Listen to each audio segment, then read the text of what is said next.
welcome to the show. This is the Lady Nora Madonna show, as always, and today I'm doing a reading for a friend who asked that I do this reading as part of the show for whatever reason. So we're doing that. We're going to look at this chart, which is his birth chart, and we're examining this chart for a very specific purpose.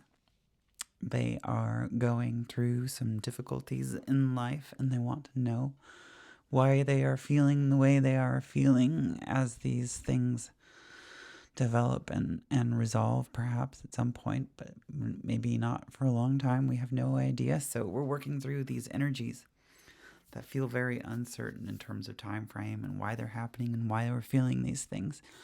So we're going to look at this birth chart and try to synergize all the energies inside of it, all the significations that are happening here, and see if we can discern and get answers for this person.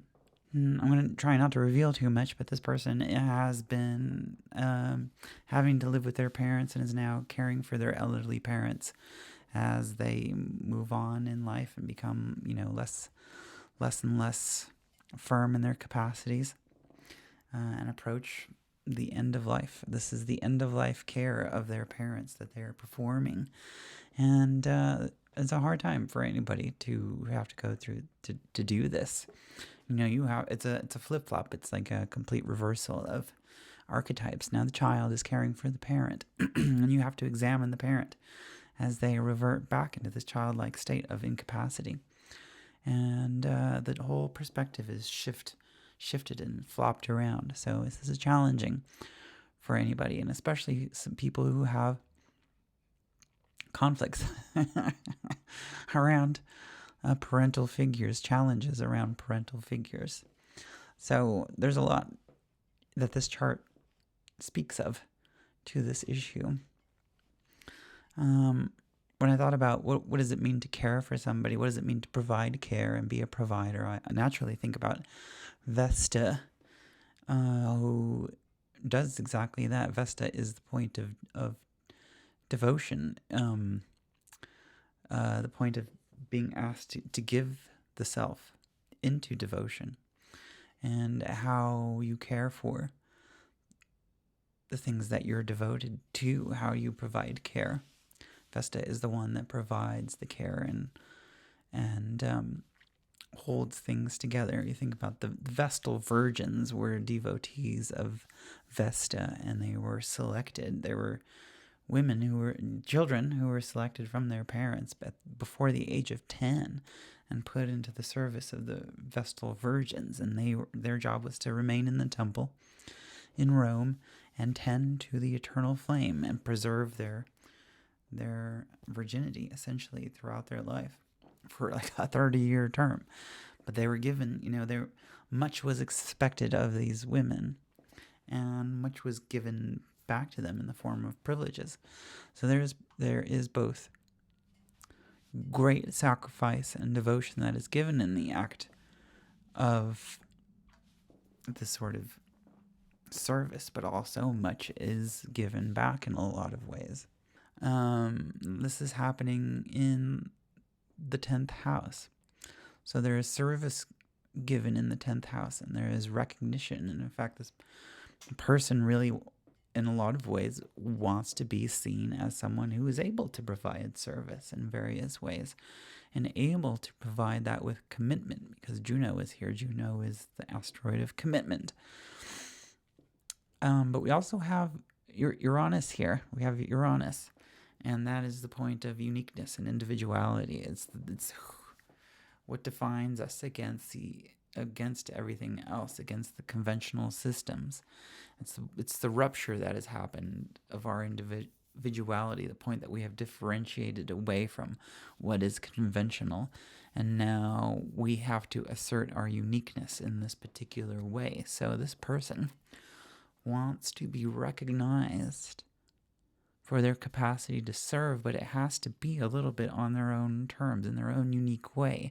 It can't be in a conventional way. It has to be given in the way that they see is best to provide. And Uranus is not always able to provide service and care, when it does provide service and care, when it's required to do so by its, conjunctions and its aspects, it does so in a way that is very blunt and immediate and shocking. Often, it's the nurse who rips off the Band-Aid, who just yanks off the cast. It's can be a kind of tough and difficult love, one who goes straight to the end result. There's not a lot of bedside manner in between Uranus and the act of devotion. Pluto is also here in this sign, in this stellium of things happening in Virgo in the 10th house. And Pluto is adding some gravity, some seriousness about all of this. It's a serious matter to be recognized, to be seen, to do this work, to build, to establish. I should be saying more build and more establish, because that is really what's being done here in this 10th house. Because our point of recognition is further over here. Excuse me. So Pluto's adding this seriousness because life and death itself are at stake here. There's an approach towards death in this literal sense, as these celestial bodies approach the more fixed position of Pluto. All this is in the sign of Virgo, so this is very much about exactness and about providing in precise ways. And if there is a differentiation, if there is a disagreement between how this care and the service should be provided, it's going to be difficult, because there's such discernment and such awareness of how things need to be arranged by this individual, and such a strong drive to provide in their own unique way, that if there is a disagreement between how service is to be provided, then it's going to be nearly impossible to come to an equitable agreement between the two parties, the person who's providing the service and the person who's being serviced. Which is going to be very difficult for the moon here. The moon is in Libra, and the moon is our emotional body. It's our authentic self. It's our emotional reaction. It's our emotionality. And so this moon in Libra is looking not only for peace, but also to take the two halves, the two things, and to come to some truth in the middle of them. It's the mediator. It wants to mediate and discern truth, and come to that mutuality between things. But the ultimate result of that is truth. And so when that can't be provided, because the disagreement can't be properly mediated, there's going to be a natural anxiety that erupts, that comes out of the moon, that comes out of that lunar aspect.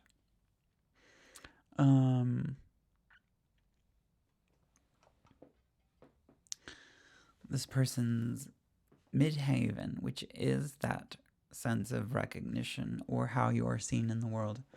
It's the culmination of the ascendant, right? It's the final point.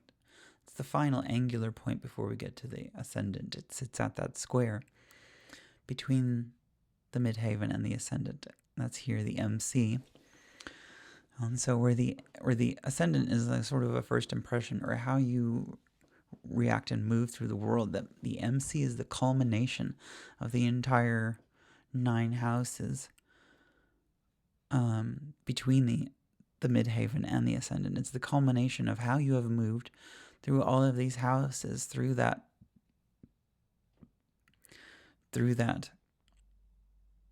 attunement of the ascendant, and how all those movements have culminated into your reputation, and how you are seen, and how you are viewed by other people through authority.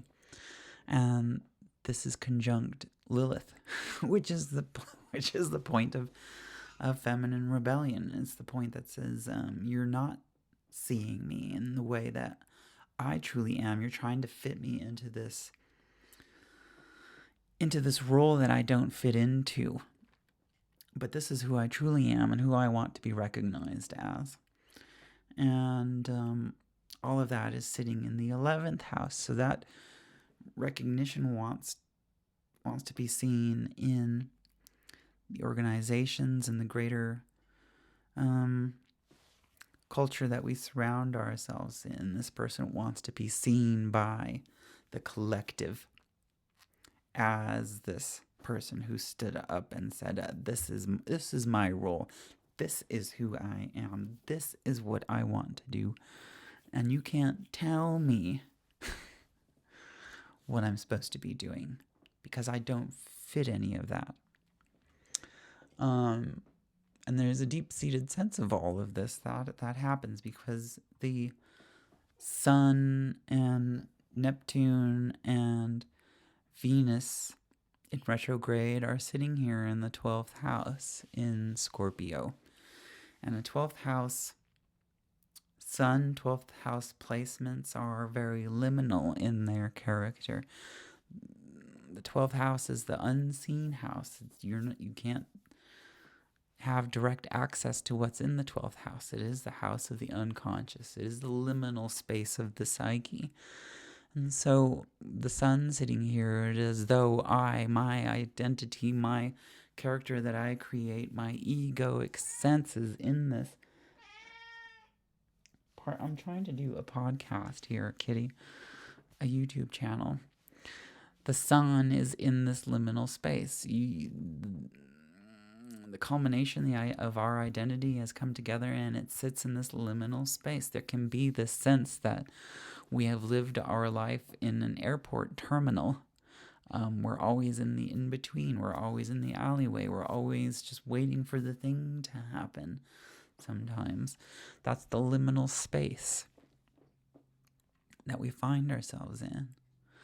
And the Sun here has to learn to kind of operate without clarity, without being seen, without being able to know, without having clear definition of the self. And this is compounded by having Neptune here, the point of dreams. Neptune is kind of the image of reality that we draft, particularly here as it is in the 12th house. This is the image of reality that now manifests in the unconscious mind.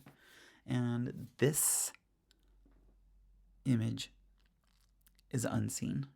It's there. There's a mapping of reality, but it's difficult to see and to have direct access to. So our dreams, our highest aspirations that we hold for ourselves that are normally held in Neptune, our capacity to manifest those things is a bit obscured from ourselves because it's sitting in the 12th house of this liminal space. It's in the waiting room, waiting for its time to be called up. So we have to find ways to discern our way through this liminal space and to gain access to the things that are unseen, which is a challenge.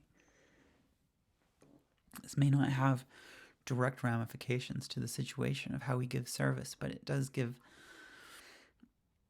a character that when we are trying to provide the service and we're doing this in our own unique way, at our own, our own, the way that we have to do this, and the way that we see fit to do this, because we don't have another way. All of that is also happening in this kind of rough liminal space. There's liminality to it. We aren't necessarily able to sit in a comfortable space about it. It's challenging to find a comfortable space for ourselves in all of this. You can look at the 9th house. The 9th and the 4th house. These are very important spaces. 4th house in particular, because we have Chiron here, so we know there's some sort of fracturing, wounding of things. But the 4th house sits in opposition to the 10th house. And so that we have service, this devotional service and our commitment to this service and providing it in our own way, it sits in this opposition to the fourth house of family and ancestries and the nurturing and caregiving that was provided to us in our childhood. The place that we came from, that we inherit, our cultural, it's our cultural inheritance, it's our genetic inheritance. So we're a bit of opposition to this. And also we have this profound wound here. We have this wounding here, but it's difficult even to put a definition on this as well, because it's sitting in Pisces, and Pisces is the sign of that kind of ineffable sense. Pisces escapes definement. It's the realm of poetry. We have to approach it. We have to approach these things in indirect ways. It's very much like the 12th house in a certain sense. I mean, Pisces usually traditionally has its association with the 12th house. So there's an overlap there between those two things. But that fourth house sitting in Pisces is also about, especially with Jupiter here, Jupiter's our depositor of the fourth house, of the first house, excuse me. Sagittarius here in the first house. I'll circle back to all of this. But Sagittarius, or Sagittarius rising characters, that we are seeking freedom through our own education. We're seeking to learn and grow by education and travel and these sorts of things through a higher process of higher learning. There's a higher attainment that we seek in order to provide ourselves the foundation for our own freedom.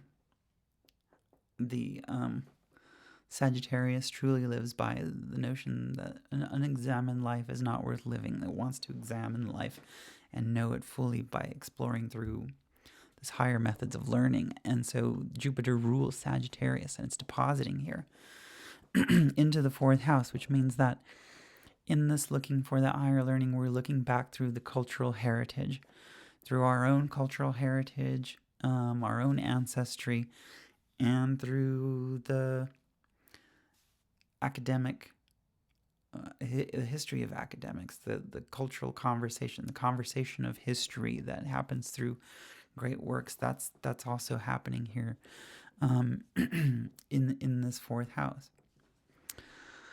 But this wound is there. This wounding is there, something that says, no, this is wrong, no, this can't happen. That gives a cognitive disassociation. And perhaps this came from a primary caregiver, which might be the mother in this case. The fourth house is often associated with the mother. So we have to examine the roles in which the mother here may have created chaos and uncertainty around the access that we want to have, and the expansive access that we want to have to our own inheritance, our own culture, our own background, our own space of rootedness. It's difficult for us here to take root in any way. I think we've said that before. The liminality of the sun in the 12th house is compounded by the Chiron in the 4th house, where we can't quite feel ourselves rooted in any real concrete psychological way, if that makes sense. Where the 4th house can often represent the mother, the 9th house can also represent the father figure, and so we see that Mars is here, of course, and we see the North Node is also here. The North Node is that point that is moving us forward, essentially. There's a forward momentum that is happening that is activating this challenging character of Mars, the warrior, who wants to, perhaps challenge the father figures, challenge the authority figures, challenge the academic authority figures in our lives.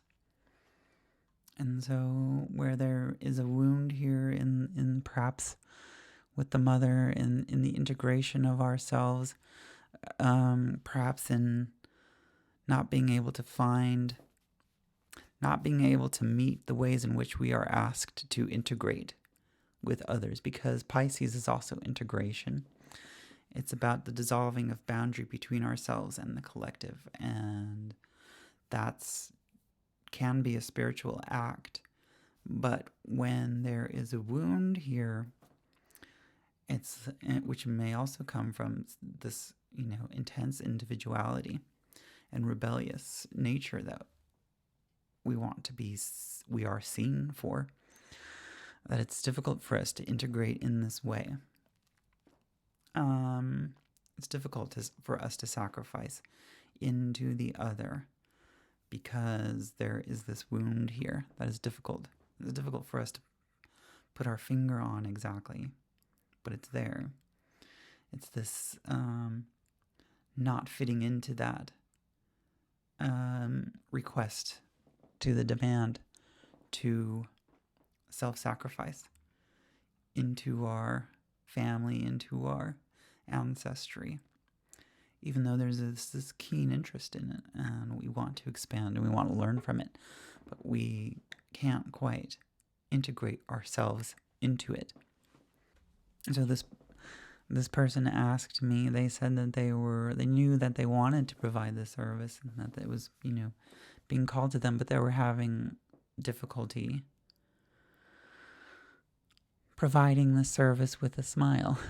And I think it should be obvious why that is at this point. It's like you do want to provide service and build upon that. It is the act of giving service is something that can be satisfying because it is building upon things. It is an ultimate sort of I don't want to say purpose, but it's